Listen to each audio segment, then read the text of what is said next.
আপু, কোন বয়স থেকে নিয়াসিনামাইড ব্যবহার করা শুরু করা যায়? নিয়াসিনামাইড সাধারণত 18 বছর বয়সের পর থেকে ব্যবহার করা যায়, কারণ এই বয়সের পর থেকেই ত্বকের তেলতেলে ভাব, ব্রণের দাগ ছোপ, পিগমেন্টেশন বা বড় বড় পোরসের সমস্যা বেশি দেখা যায়।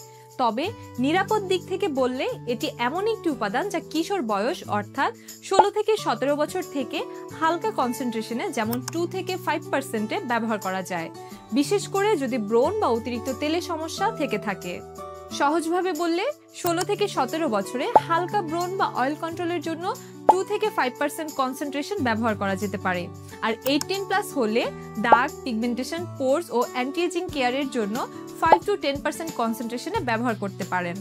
বিউটি ও স্কিন কেয়ার রিলেটেড আরও বিস্তারিত জানতে ফলো করুন আমাদের ফেসবুক পেজ এবং সাবস্ক্রাইব করুন আমাদের ইউটিউব চ্যানেল ইমার্টো স্কিন কেয়ার।